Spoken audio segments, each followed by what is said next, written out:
Hello मेरे प्यारे विद्यार्थियों, मैं मिथुन एक बार फिर से स्वागत करता हूं आपका अपना YouTube channel study with Mithun sir में। और जैसा कि हम लोगों ने जो है चर्चा कर रहे थे, हम लोग मॉडल प्रश्न पत्र क्लास 9 जैक बोर्ड का पार्ट 1 हम लोगों ने देख लिया था। चलिए आज हम लोग पार्ट 2 शुरुआत करते हैं, ठीक है। और हम लोग कुल टोटल 16 प्रश्न को सॉल्व किए थे। चलिए आज हम लोग 17 नंबर क्वेश्चन से देखते हैं कि क्वेश्चन क्या कहता है। कहता है रेखाएं एक्स वाई और एम एन बिंदुओं पर प्रतिच्छेद करती है, angle P O equal to 90 degree है, ए अनुपात बी 2:3 है, तो सी का मान ज्ञात कीजिए। देखिए इसमें जो फिगर है, फिगर दिया नहीं है वाला कि इसमें किस प्रकार से, देखिए एक रेखा है एक्स वाई है, दूसरी रेखा एम एन है जो बिंदुओं पर प्रतिच्छेद करती है, और ओपी जो दिया है ये 90 डिग्री दिया, यानी ये पी जो हमारा है ओपी 90 डिग्री है। यहां पर ये है, यहां पर बी है और यहां पर सी है। अब ध्यान देंगे हम लोग, ए अनुपात बी दिया है, ए अनुपात बी का वैल्यू दिया है 2:3, यानी यहां से ए का वैल्यू अगर हम लोग निकालना चाहें तो कैसे निकालेंगे, तो ए बराबर 2x, बी बराबर 3x, ठीक है। अब हम लोग देखते हैं, हमको सी का वैल्यू निकालना है। अब देखिए एक्स वाई एक सीधी रेखा है, ठीक है। अब बताइए एक सीधी रेखा कितना डिग्री का होता है, 180 डिग्री। अब बताइए 180 डिग्री होता है, इसमें से ए भाग 90 डिग्री है, तो ये भी कितना होगा 90 डिग्री। अब देखिए इसको दो भागों में बांट दिए, एक ये और दूसरा बी। इसका मतलब ए और बी मिलकर कितना होगा 90 डिग्री होगा, यानी कि ए प्लस बी बराबर 90 डिग्री। ए का मान 2x, बी का मान 3x बराबर 90 डिग्री। 2 और 3 कितना देगा 5x बराबर 90 डिग्री। यहां से x का वैल्यू निकलेगा 90/5 यानी 18 डिग्री। अब बताइए x का वैल्यू 18 निकला, तो बताइए ये a का वैल्यू कितना है 2x, यानी 2 गुना 18 ये 36 निकल जाएगा। b का वैल्यू है 3x, यानी 3 गुना 18 ये 54 निकल जाएगा। चलिए हमको निकालना है किसका, सी का वैल्यू, ठीक है। अब हम लोग ध्यान से देखिए सी का वैल्यू कैसे निकलेगा, क्योंकि हम लोग जानते हैं कि यदि एक सीधी रेखा है, दूसरी रेखा प्रतिच्छेद करती है, ठीक है। अगर तो हम लोग जानते हैं कि ये जो कोण होता है आमने सामने का कोण, जिसको वर्टिकली अपोजिट एंगल, हिंदी में शीर्षाभिमुख कोण होते हैं, वो बराबर होते हैं। तो आप लोग यहाँ देख पाएंगे कि ये जो है एम एन जो रेखा है एक्स वाई को इसे प्रतिच्छेद कर रहा है। अब इसके सामने देखिएगा, इसके सामने कौन सा बन रहा है, आपको ध्यान से देखिएगा जो है, चलिए मिट गया ना, अच्छा देखिए इस प्रकार से था, एम एन रेखा था, यहां पर सी, ये जो है 90 डिग्री था, और इसका वैल्यू कितना निकला था, ये 36 डिग्री निकला था, ये 54 डिग्री निकला था। हम लोग एक चीज देखेंगे क्या, ये जो सी है, देखिए सी के सामने कौन बनेगा, ये लाइन है, एक लाइन है। अगर हम बात करें सी के सामने ए कौन बन रहा है, ये शीर्षाभिमुख कोण बराबर होगा, यानी ये 90 डिग्री है और ये 36 डिग्री है, तो दोनों को जोड़ने पर कितना आएगा 126 डिग्री, यानी ए कोण और ए कोण बराबर होगा, यानी सी का वैल्यू कितना होगा 126 डिग्री। इसका राइट आंसर क्या हो जाएगा, डी हो जाएगा इसका राइट आंसर। अच्छा क्वेश्चन है, ठीक है। इस प्रकार के प्रश्न जो है काफी इंपॉर्टेंट बन जाता है एग्जाम के लिए। आइए हम लोग नेक्स्ट क्वेश्चन की ओर आगे बढ़ते हैं। क्वेश्चन नंबर 18 क्या कहता है, यदि ओपी समांतर RS, OP Q 110 degree, Q R S 130 degree है, तो पी क्यू आर का मान निकालना। देखिए फिगर दिया नहीं है, ठीक है, हालांकि जो है इसमें फिगर किस प्रकार से है, देखिए ओपी एक लाइन है और इस प्रकार से आर एस भी एक लाइन है जो एक दूसरे को समांतर है, यहां पर क्यू है, ठीक है। इस प्रकार से देखिए क्या दिया, एंगल ओ पी क्यू, यानी ए दिया है 110 degree, angle O R S, Q R S, sorry Q R S ये कितना दिया है 130 डिग्री, ठीक है। हमको निकालना क्या है पी क्यू आर, यानी पी क्यू आर यानी ए एंगल निकालना है। चलिए देखते हैं। अब ये दिया है कि ओपी समांतर आरएस है, ये तो दिया है कि ओपी के समांतर क्या है, आरएस है। हम लोग कंस्ट्रक्शन करेंगे, रचना करेंगे कि ये जो ओपी और आरएस के समांतर एक लाइन ड्रॉ करते हैं, ठीक है। मान लेते हैं ये एम है और ये एन है। अब देखिए हम लोग ये जानते हैं कि अगर दो समांतर लाइन है, ठीक है, और तिर्यक रेखा, क्या होता है कि जो अंतःकोण होते हैं, ये अंतःकोण अंदर वाला कोण, दोनों मिलकर कितना होता है 180 डिग्री। अब ध्यान रखिएगा दो समांतर लाइन के बीच जो तीसरी तिर्यक रेखा खींची जाती है, तो तिर्यक रेखा की एक ही ओर के बने अंतःकोण का योग जो होता है वो 180 डिग्री होता है। देखिए इसमें जो है ये समांतर लाइन है, ये तिर्यक रेखा है, तो एक ही ओर का अंतःकोण यानी ये कोण और ये कोण दोनों मिलकर कितना होगा 180 डिग्री। एक कोण और एक कोण मिलकर कितना होगा 180 डिग्री। आप यहां देख पाएंगे कि हमने रचना किया एमएन एक रेखा, जो ओपी के समांतर भी एमएन है और आरएस के भी समांतर एमएन है, ठीक है। तो बताइए ये 110 डिग्री है। आप देखिए अगर ये इसके समांतर है और ये एक तिर्यक रेखा है, तो अंतःकोण यानी 110 डिग्री और ये यहां पर कितना जाएगा 70 डिग्री, दोनों मिलकर कितना होना चाहिए 180 डिग्री होगा। इसी प्रकार देखिए ये भी एक समांतर लाइन है, आरएस का समांतर है और ये तिर्यक रेखा का काम कर रहा है, 130 डिग्री तक कितना जाएगा 50 डिग्री, ठीक है, यानी दोनों मिलकर 180 डिग्री होना चाहिए। अब बताइए एक सीधी लाइन है, अब एक सीधी लाइन कितना डिग्री का होता है, एक सीधी लाइन एक सीधी रेखा 180 डिग्री का होता है।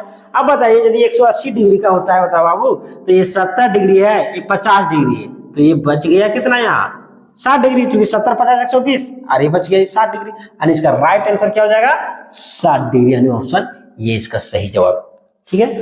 तो बिल्कुल देखिए इस प्रकार के प्रश्न आप लोग जो है कॉपी में नोट जरूर कर लीजिएगा, है ना, और घर में प्रैक्टिस कीजिएगा, ठीक है। चलिए 19 नंबर क्वेश्चन क्या कह रहा है, त्रिभुजों की सर्वोच्च समता की कसौटी नहीं है। देखिए हम लोग चैप्टर 7 में पढ़े होंगे ना, सर्वोच्च समता की कसौटी, जिसमें ए एंगल साइड एंगल ये कसौटी है, साइड साइड साइड ये भी कसौटी है, साइड एंगल साइड ये भी कसौटी है, तीनों एंगल जो, तो ये सॉरी सर्वोच्च समता की जो कसौटी है वो ये नहीं है, ठीक है। हम लोग ये चूंकि जानते हैं त्रिभुज में सर्वोच्च समता की कसौटी a side angle side side side side angle side ये तीनों होता है, ये नहीं होता है। तो इसका सही जवाब क्या हो जाएगा, ऑप्शन सी हो जाएगा, एंगल, ठीक है। आइए हम लोग नेक्स्ट क्वेश्चन की ओर आगे बढ़ते हैं, क्वेश्चन नंबर 20। देखिए क्वेश्चन नंबर 20 क्या कह रहा है, ध्यान से क्वेश्चन को पढ़ेंगे हम लोग, है ना। देखिए क्वेश्चन को भी क्वेश्चन बनाने से पहले मैथ का क्वेश्चन आपको ध्यान से देखना है क्वेश्चन को, कि क्वेश्चन क्या कह रहा है, ठीक है। अगर आप लोग क्वेश्चन समझ गए तो फिर सॉल्यूशन आप बिल्कुल आसान हो जाएगा आपके लिए, ठीक है, क्योंकि मैथ जो है मेन क्वेश्चन पर डिपेंड करता है। अगर क्वेश्चन आप नहीं समझे तो आप नहीं सॉल्व कर पाइएगा क्वेश्चन को, है ना। तो देखिए कहता है त्रिभुज एबीसी दिया है, एबीसी एक त्रिभुज है एबीसी, ध्यान से समझेंगे। AB बराबर AC यानी AB के बराबर AC है, यानी ये कौन सा त्रिभुज हो गया, जब त्रिभुज के दो भुजा बराबर हो जाते हैं तो कौन सा त्रिभुज हो जाते हैं, समद्वि बाहु त्रिभुज। और दिया एंगल B 70 डिग्री है, अगर एंगल B 70 डिग्री है तो हम लोग क्या जानते हैं, समद्वि बाहु त्रिभुज के जो बराबर भुजाओं के सामने का जो कोण होता है वो क्या होता है, बराबर होता है। यानी AB के सामने का कोण जो होगा ये एंगल, और AC के सामने का जो कोण होगा ये दोनों क्या होगा, बराबर होगा। समद्वि बाहु त्रिभुज की जब दो भुजा बराबर होते हैं तो दो कोण भी बराबर ही होते हैं, जो बराबर भुजाओं के सामने का कोण बनते हैं वो बराबर होते हैं। यदि ये 70 डिग्री है तो ये भी 70 डिग्री होगा। अब बताइए त्रिभुज के तीनों कोण मिलकर कितना होता है 180 डिग्री, ये हो गया 70 डिग्री, ये हो गया 70 70 70 140, तो ये बच गया कितना 40 डिग्री। हमको निकालना क्या है, तो एंगल ये 40 डिग्री, यानी ऑप्शन ये हो जाएगा इसका सही जवाब। आई बात समझ में, बिल्कुल आप लोगों को कहीं दिक्कत नहीं होगा, कहीं जाने की जरूरत नहीं है, मैथ बिल्कुल हम आसान तरीके से बताएंगे, और जो है आपका एग्जाम में जो है फुल में फुल मार्क्स आप लोग लेके आएंगे, बिल्कुल बने रहिएगा। चतुर्भुज के कोण 2:3:5:8 में है, तो सबसे बड़ा कोण क्या होगा। देखिए सबसे पहली बात जानिए, कोई भी चतुर्भुज, ठीक है, कोई कोनो भी चतुर्भुज हम छाप देते हैं, ए है, बी है, सी है, डी है। तो हम लोग जानते हैं चतुर्भुज के चारों कोनों का योग कितना होता है? चतुर्भुज के चारों कोनों का योग 360 डिग्री होता है। ठीक है, अब बताइए ये जो कोण दिया है अनुपात में दिया है, यानी कि मान लेते हैं कोण 2x है, दूसरा कोण 3x है, तीसरा कोण 5x है और चौथा कोण 8x। ठीक है, जब भी अनुपात में दिया रहेगा तो उसको x मान के बनाएंगे। 2 3 5 5 10 और 18x। अब चारों कोण मिलकर कितना डिग्री होता है? 360 डिग्री। अब 5 दिन 8 और 10 18x बराबर कितना हो गया? 360 डिग्री। यहां से x का वैल्यू निकालेंगे, 18 से 36 के बार में कटेगा 2 बार में, यानी 20 डिग्री। x का मान 20 निकला। अब बताइए क्या कह रहा है क्वेश्चन में कि सबसे बड़ा कोण क्या है? तो देखिए सबसे बड़ा कोण 8 है ना, यानी 8x है। तो 8 को 20 से गुना करेंगे तो कितना आएगा? 8 × 16 160 डिग्री, यानी जो सबसे बड़ा एंगल है 160 डिग्री। अगर पूछे सबसे छोटा क्या होगा तो बताइए सबसे छोटा 2 है, यानी इस 20 को किससे गुना कर देंगे? 2 से, यानी क्या जाएगा? 40 डिग्री। देखिए इसमें क्वेश्चन और पूछ सकता है कि सबसे बड़ा और सबसे छोटा में क्या अंतर है, तो अंतर पूछेगा तो 160 और 140 160 और 40 में कितना का अंतर है? 120 का अंतर है ना। हालांकि क्वेश्चन में पूछा है कि सबसे बड़ा कोण क्या है, तो सबसे बड़ा कोण क्या है? 160 डिग्री है। ठीक है, चलिए हम लोग नेक्स्ट क्वेश्चन की ओर आगे बढ़ते हैं। Question number 22। आइए क्वेश्चन नंबर 22 हम लोग पूछ गए हैं। कहता है किस चतुर्भुज के विकर्ण समकोण पर समद्विभाजित करते हैं? देखिए चतुर्भुज का जब हम लोग पढ़ रहे थे क्लास 8 में भी आप लोग पढ़े होंगे, क्लास 9 में भी पढ़े हैं। ठीक है, तो चतुर्भुज किस चतुर्भुज के विकर्ण समकोण पर समद्विभाजित करते हैं, यानी क्वेश्चन करने का मतलब एक चतुर्भुज है। ठीक है, अब ये जो चतुर्भुज है, कौन सा चतुर्भुज है जो विकर्ण जो है यहाँ 90 डिग्री का कोण बनाता है ना, इस प्रकार से। ठीक है, तो ये होता है सम चतुर्भुज। कौन सा चतुर्भुज? सम चतुर्भुज होता है, यानी सम चतुर्भुज के जो विकर्ण है जो प्रतिच्छेद करते हैं, ठीक है, एक दूसरे को 90 डिग्री का एंगल पर प्रतिच्छेद करते हैं। ठीक है, अब आइए अगला क्वेश्चन आते हैं। कहता आयत के भुजाओं के मध्य बिंदुओं को मिलाने से बना चतुर्भुज। देखिए एक आयत है, इस प्रकार से आयत है। अब कहता है इसके मध्य बिंदु, जैसे यहाँ मध्य बिंदु है, इस प्रकार से इसका मध्य बिंदु है यहाँ है, इसका मध्य बिंदु यहाँ है। ये जो चतुर्भुज बना ये किस प्रकार का चतुर्भुज होता है? तो ये भी एक क्या है? सम चतुर्भुज होता है। ठीक है, यानी ऑप्शन नंबर ए इसका सही जवाब बन जाएगा। ठीक है, आइए क्वेश्चन नंबर 24। देखिए कहता है एबीसीडी एक समांतर चतुर्भुज है।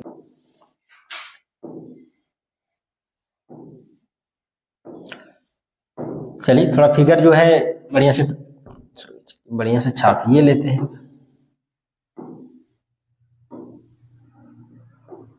हालांकि एक आयत भी समांतर चतुर्भुज होता है। देखिए इस प्रकार से दिया, यहाँ ए दिया है, यहाँ बी दिया है, यहाँ सी दिया है, यहाँ डी दिया है, इस प्रकार से दिया है। कहना एबीसीडी एक समांतर चतुर्भुज है। बीसी बराबर 12 सेंटीमीटर, ये बीसी 12 सेंटीमीटर है। और ए देखिए यहां से ड्रॉ किया गया है ए का मान कितना दिया है? 6 सेंटीमीटर। ठीक है, देखिए इस प्रकार से फिगर है, एक समांतर चतुर्भुज है। अब क्या कर रहा है? इसका क्षेत्रफल निकालना है। हम लोग जानते हैं समांतर चतुर्भुज का क्षेत्रफल क्या होता है, तो समांतर चतुर्भुज का क्षेत्रफल होता है आधार गुना ऊंचाई। ध्यान रखिएगा, समांतर चतुर्भुज का क्षेत्रफल आधार गुना ऊंचाई। आधार कितना दिया है? 12 सेंटीमीटर। ऊंचाई कितना दिया है? 6 सेंटीमीटर। 12 छक 72 सेंटीमीटर स्क्वायर हो जाएगा इसका राइट आंसर, आने की क्या हो जाएगा? ऑप्शन नंबर सी हो जाएगा। ठीक है, चलिए हम लोग आगे बढ़ते हैं, क्योंकि बहुत सारा प्रश्न को हम लोग को सॉल्व करना है, एक एक प्रश्न सॉल्व करते हैं। देखिए समांतर चतुर्भुज से रिलेशन क्वेश्चन नंबर 25। समान आधार व असमांतर रेखाओं के बीच त्रिभुज का क्षेत्रफल 12 है, तो समांतर चतुर्भुज का क्षेत्रफल क्या होगा? यानी देखिए ये 12 सेंटीमीटर स्क्वायर दिया होगा, है नहीं, तो इसका निकालना है समांतर चतुर्भुज का क्षेत्रफल। देखिए क्वेश्चन को ध्यान से पढ़िए एकदम। देखिए क्वेश्चन बहुत अच्छा क्वेश्चन है। कहता है समान आधार, यानी आधार एक ही हमारा है। समांतर चतुर्भुज है, एक समांतर चतुर्भुज पहले हम छाप लेते हैं। ठीक है, एक ही आधार मान लेते, ए है, ये बी है, ये सी है और ये डी है। आपका समांतर चतुर्भुज की भुजा है। अब कहते हैं समान आधार व समांतर रेखाओं के बीच त्रिभुज का क्षेत्रफल यानी इसके बीच में एक त्रिभुज बना हुआ है इस प्रकार से, ठीक है, एक ही आधार है जो त्रिभुज का भी और समांतर चतुर्भुज का। अब इसमें त्रिभुज का क्षेत्रफल दिया है, समांतर चतुर्भुज का क्षेत्रफल निकालना। बहुत अच्छा क्वेश्चन है, देखिए क्वेश्चन को ध्यान से पढ़िए। क्वेश्चन क्या कह रहा है कि समान आधार व समांतर रेखाओं के बीच त्रिभुज का क्षेत्रफल दिया है। आने देखिए क्वेश्चन कह रहा है कि एक समांतर चतुर्भुज दिया है, ठीक है, और जैसे एबीसीडी एक समांतर चतुर्भुज है। अब इस समांतर चतुर्भुज की जो एक भुजा है, ठीक है, उसी भुजा के बेस को मानते हुए एक त्रिभुज भी बनाया गया, यानी समान आधार है। आधार जो है समांतर चतुर्भुज का भी और त्रिभुज का भी, दोनों का आधार जो क्या बराबर, जैसे बीसी है दोनों के लिए बराबर है। अब इसमें त्रिभुज का क्षेत्रफल दिया है, हमको निकालना क्या, समांतर चतुर्भुज का क्षेत्रफल। तो आइए हम लोग इसको बनाने का प्रयास करते हैं। बहुत अच्छा क्वेश्चन है, देखिए इस सेट में सबसे अच्छा क्वेश्चन लगा। देखिए क्या क्वेश्चन कि इस त्रिभुज का क्षेत्रफल दिया है तो समांतर चतुर्भुज का क्षेत्रफल निकालना है। हम लोग जानते हैं त्रिभुज का क्षेत्रफल क्या होता है, ध्यान से समझेंगे। त्रिभुज का क्षेत्रफल होता है 1/2 गुना आधार गुना ऊंचाई, ठीक है, 1/2 गुना आधार गुना ऊंचाई। और हम लोग जानते हैं समांतर चतुर्भुज का क्षेत्रफल क्या होता है, समांतर चतुर्भुज का क्षेत्रफल, इसका फॉर्मूला होता है आधार गुना ऊंचाई, ठीक है, आधार गुना ऊंचाई। तो देखिए आप दोनों में क्या डिफरेंस कर रहे हैं। अगर हम बात करें कि यदि समांतर चतुर्भुज का क्षेत्रफल निकालना हो सिर्फ आधार गुना ऊंचाई चाहिए, और त्रिभुज का क्षेत्रफल क्या, 1/2 गुना आधार गुना ऊंचाई। इसका मतलब यह है कि त्रिभुज का क्षेत्रफल जो होगा हमारा, यानी समांतर चतुर्भुज का क्षेत्रफल, यानी ये जो समांतर चतुर्भुज है इसका क्षेत्रफल जो होगा वो किसके बराबर होगा, 2 गुना त्रिभुज का क्षेत्रफल। कैसे होगा आइए हम बताते हैं।